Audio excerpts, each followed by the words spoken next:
you may hire someone you feel that have ample experience, and that person will be the one that will come and completely destroy the dynamic at your farm.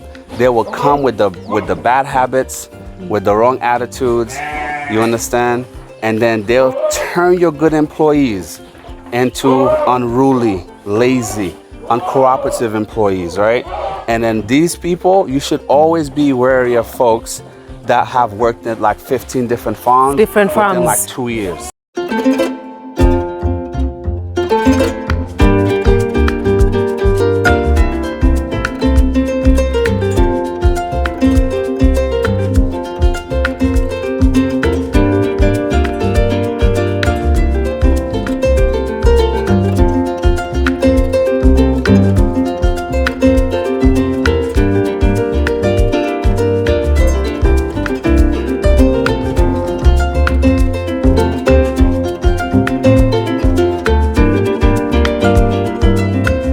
Rise and shine, Value Farm family.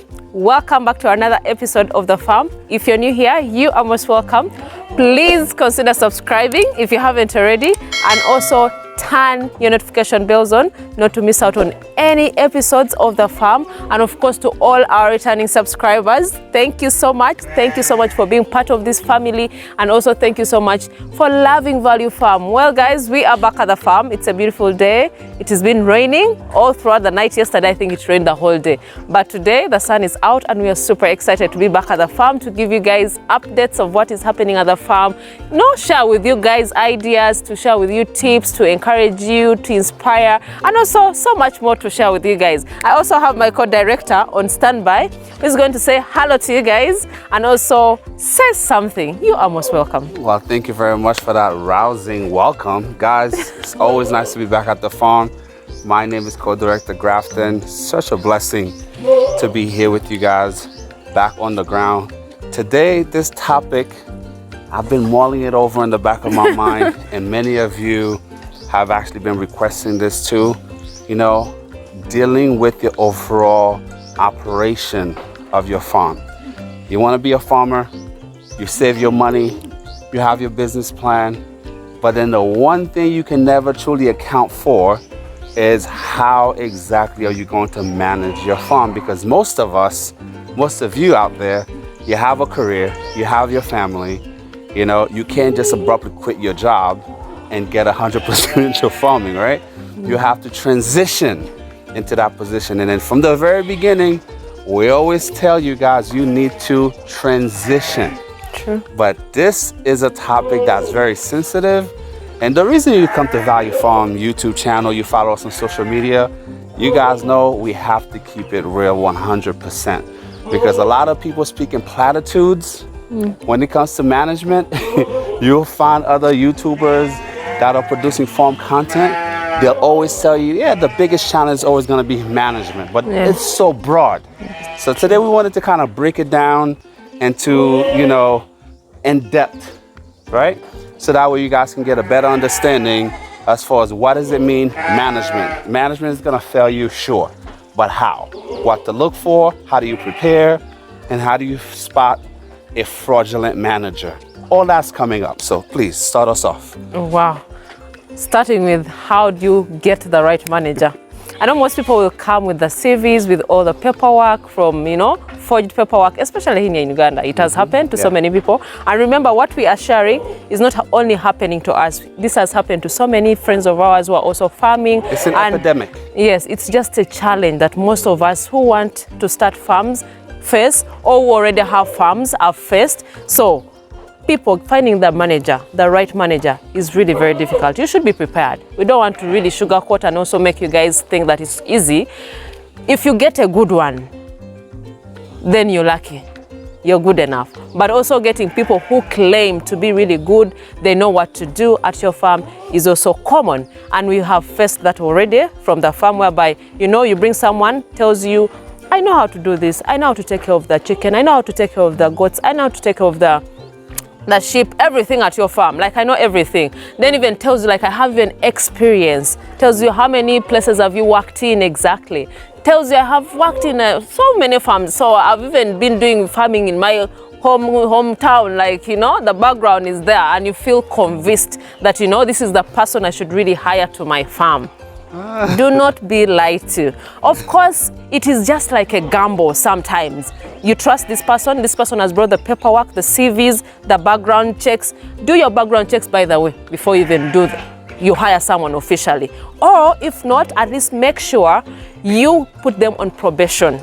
It is advisable than putting someone, you sign a contract for over a year or 6 months without putting someone on probation to see how the person really works. So when you're going to hire the manager, when you're going to bring the person on ground, first test them a little bit. See whether this person really has the skills that they claim that they really have in their, on their CV. That's actually the best, but let me give you guys a pro tip when it comes to hiring a real manager or real help with your project, right? First thing you do, reach out to a farm or successful farmer that you respect, okay? Then you question that person. How do you recruit your people? Where do you get them from? What's the best way about going about it? But what a lot of people tend to do, and this is where many of you are gonna get burned. In this country, when I first came, I have to give you guys the actual backstory so you understand, right? When I first came to Uganda as an American, came here bright-eyed, bushy tail, wanted to give everybody the benefit of the doubt, and you just want to help out your fellow brothers and sisters. But here's the reality. My friend who's behind the camera, including Tina, used to tell me, this is Uganda. Everybody's looking for an opportunity. No one will ever tell you they do not know how to do a job. You could literally meet a truck driver and you're like, man, my back is hurting. I need to go to a chiropractor. That person will try to convince you they are a chiropractor. They can work on your back. They can get your spine back into alignment, right? Because everybody's looking to make money. You can't really fault people, but you can hold them accountable for not having that level of integrity. Because what's gonna end up happening, a lot of people, especially when they're first starting out, they think, oh my gosh, this farm here is so huge, it's so successful, then the people that are working there must be really good. So then they sneak onto your farm, or they call somebody at the farm, and they then try to poach your employees, or you try to poach that successful farmer's employees to come to work for your farm. But in reality, most people don't realize, though they see the farm might be thriving on the surface, and they see the employees doing the job and they're in the field, or they're working with the animals, hands-on, right? But it's that actual owner who's running the farm. He or she are the people that can look at the animal, that have gained enough experience to say, you know what? This goat's coat here is not looking right. The stomach is looking a little disproportionately large. Let's check the records. When was the last time we actually weaned this? We actually dewormed this animal. What was the procedure? Are they due for the next checkup, for the next vaccination schedule, right? Most of the workers, that's all they do. They just follow instruction. Now, when you come to recruit them, they will never tell you, they always told me what to do. They're gonna tell you, I know what to do. I know what to do. You understand? Oh, I take care of these goats. And even somebody who's just an assistant will convince you like, oh, I'm the manager. Forget being the manager. They're gonna try to convince you that they're the one in charge of the farm. That they're even in charge of the directors of the company. And unfortunately, that's the environment that we're in. And if you're not aware of this, you're going to feel extreme pain where it hurts the most, in your wallet. What else you want to add? So true. Now, when we had the consultation over the weekend and we were talking to some people, and they talked about, they want to come here, give fair salaries, pay people good money. But in Uganda in particular, I know people from abroad come here, they want to really help. Like my partner has already said, when he came with a mindset, like, I need to give people opportunities here. I want to give them good money.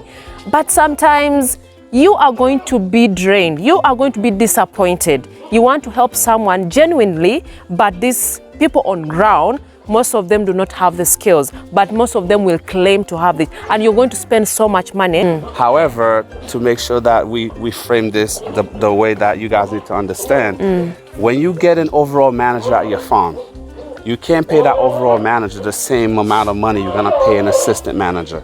But that person will convince you that they know each and every single thing about farming, and then you might be paying that person double or triple the salary of an assistant. But in reality, it's the assistant manager who's actually running the farm, who's actually doing all of the work.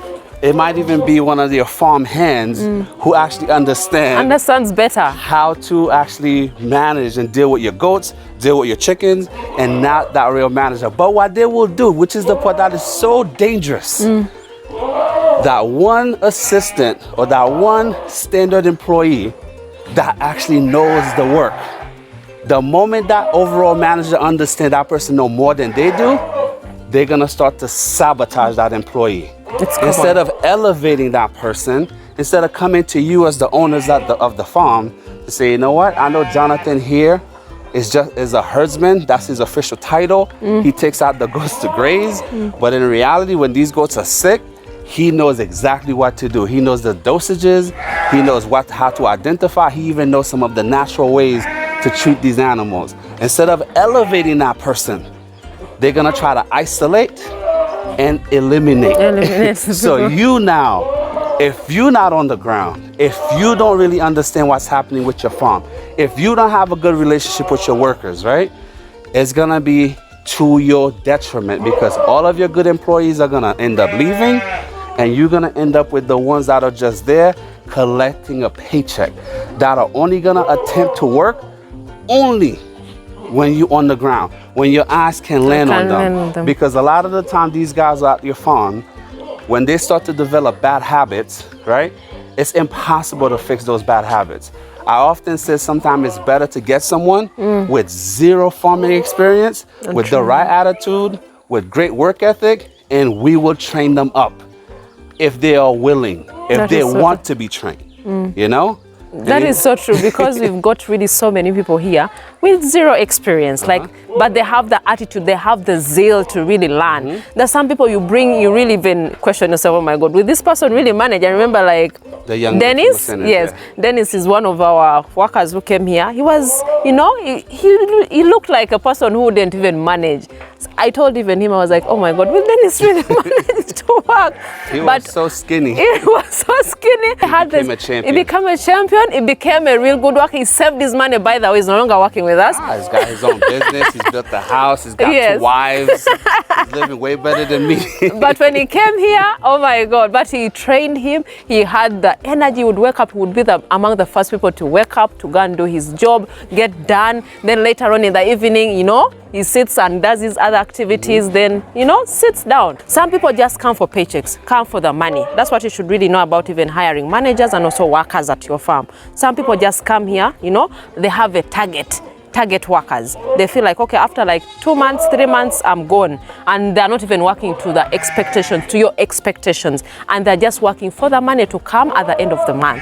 That has really happened, and it's not good at all. And conversely, you may hire someone you feel that have ample experience, and that person will be the one that will come and completely destroy the dynamic at your farm.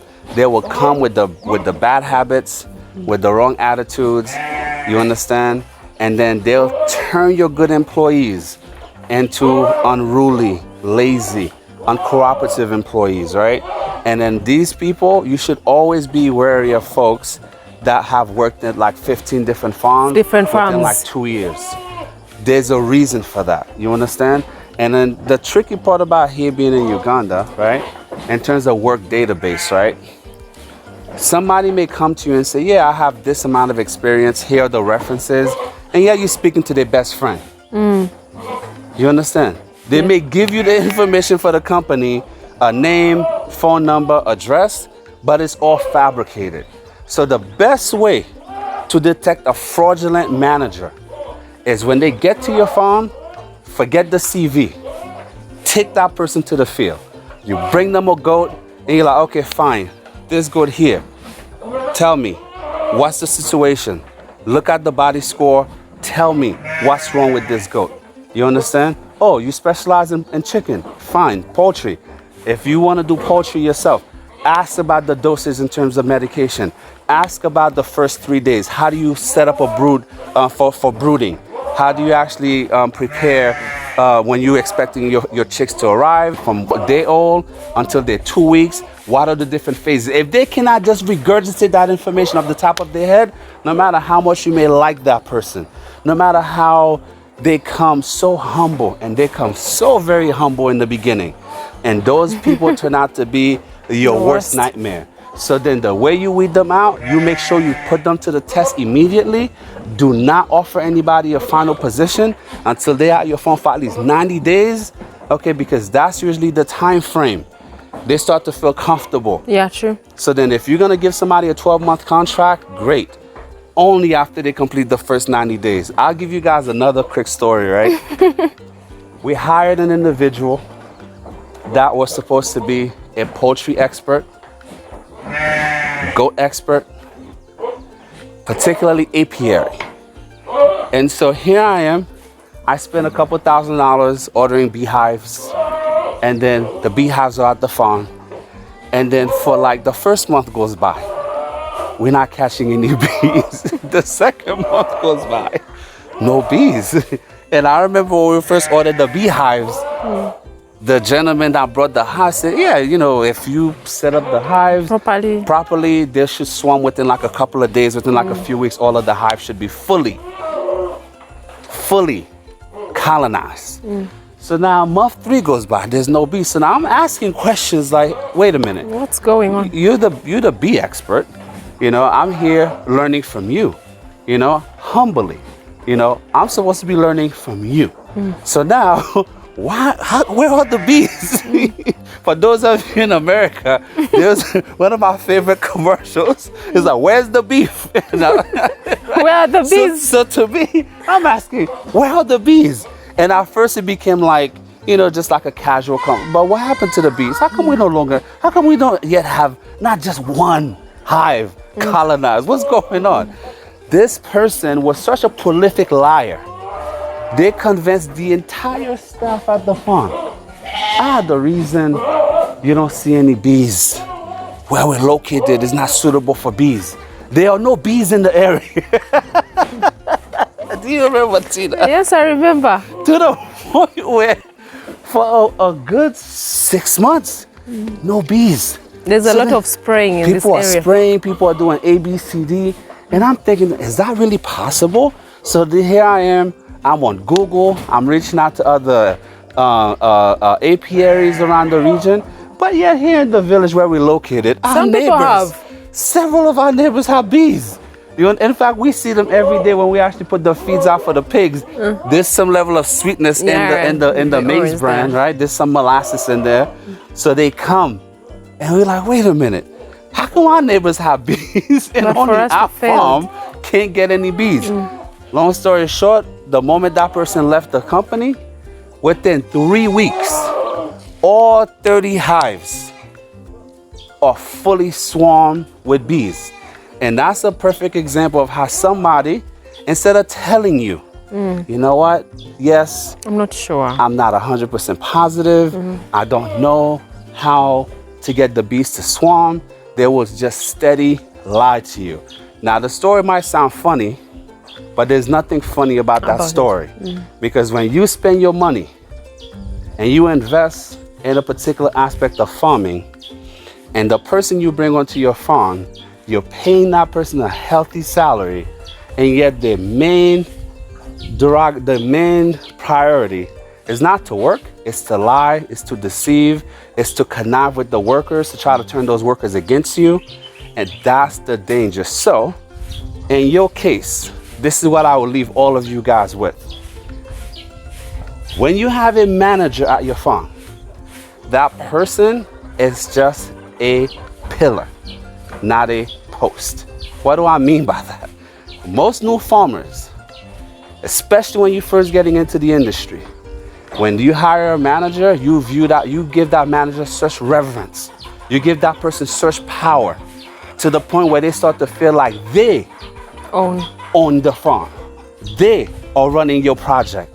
And the moment you actually lose that dynamic, that direct line of communication and the role differentiation between you as the owner and this manager being given all the power under the sun, that will guarantee you failure, because these folks will make sure, no matter how much money you pay them, no matter how well you treat that person, they have you by the cojones. Because the moment you try to do something, the moment they stop actually producing and stop doing their work, they will definitely connive with the workers to basically threaten to walk out en masse on you. So what do you do?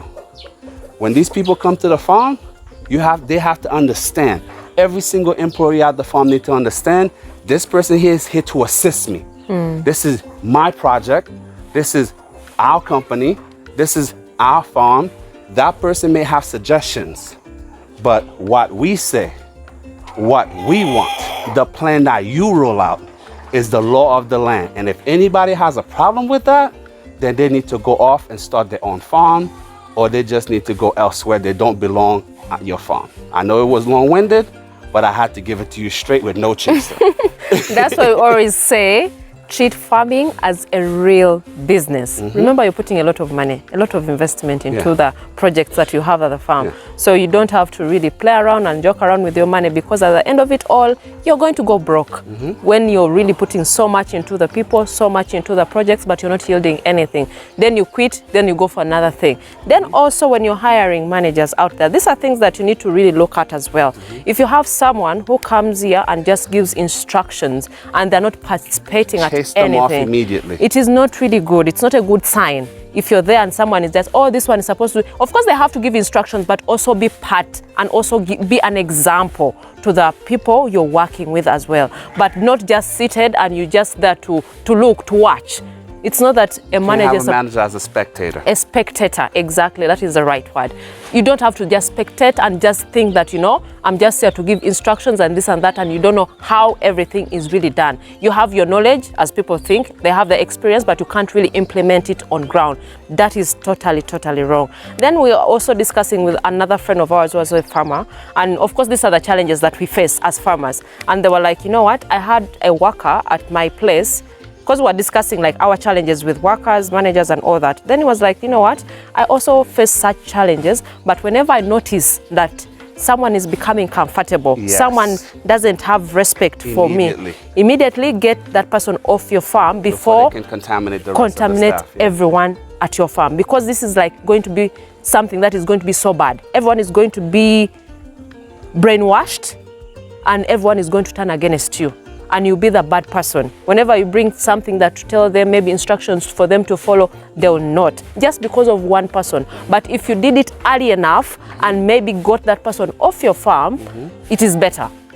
And we realized that was one of the best things that, you know, one of the best advice. And advice. Our friend from Nagudo Farm, Richard, I know you watch, my brother, thank you so much. You are such a powerful driving force behind the success of Value Farm.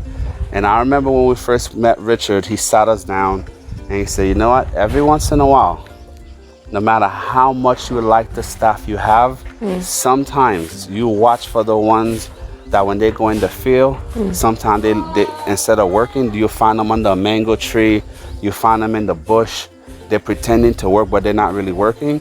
When you start to detect that, you just give them their salary and you just send them home. And that could be your favorite person at the farm. It should not matter. The work, the business, your animals' welfare, your farm overall welfare comes first. You understand? It's nothing personal.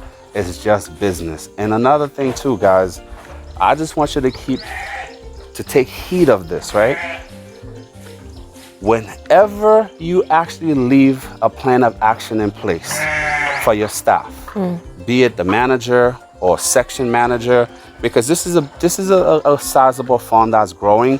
We no longer have a full-time overall manager. We have section leaders that we have. So we actually have a team that take care of the goats, a team that take care of the pigs. And of course we also have sheep. And then of course soon the poultry should be up and running. We'll have individuals that have the experience in those different fields, right? but there's no overall manager. The overall managers of Value Farm are standing right here. You understand? So if anybody say, oh, I manage Value, they're lying to you. You understand? And it's much easier to actually have section managers, right? That can just focus on that specific task versus hiring somebody claiming to be a jack of all trade but master of none. Nothing. Because you're always gonna end up losing in the end. So when you get that situation at your farm, and if you notice there's a power struggle, because somebody's always gonna try to be like the overall dominant voice, you need to get rid of that person immediately. That's true. You understand?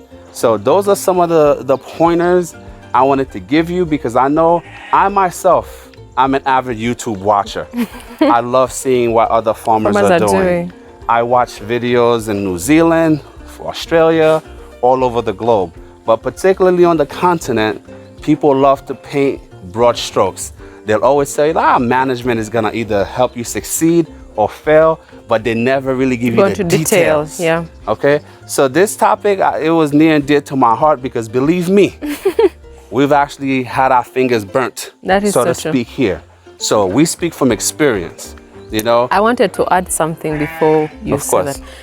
I wanted to also make farmers out there aware of people, or maybe their department or managers or whatever, who protect workers at the farm. They see there's something wrong someone is doing, and they'll make excuses for them. They'll make excuses for them. They should all go. Exactly. They make excuses. They feel like, you know, this person, let's give them a chance. You give people chances so many times, but still the mistakes are being done, but they're covering up for them.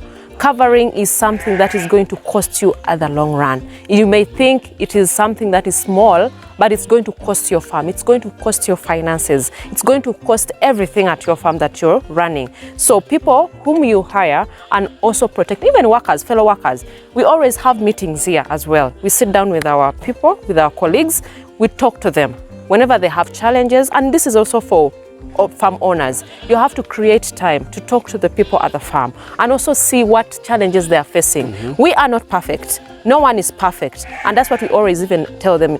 In case you see maybe we are doing something wrong, you air out your problems. We discuss so that we come to a conclusion of some things. Because some people, you might be coming to your farm, you give direction, this and that, and they feel that is too harsh for them. That is too much for them to handle. So that is going to really make them really lose morale when they are working. But the more you come and talk to them, listen to them as well, get their ideas, share your perspectives of the farm, what you need to be done at the farm. This is going to get morale. This is going to make people work even much better at the farms. Yes, that is very key as well.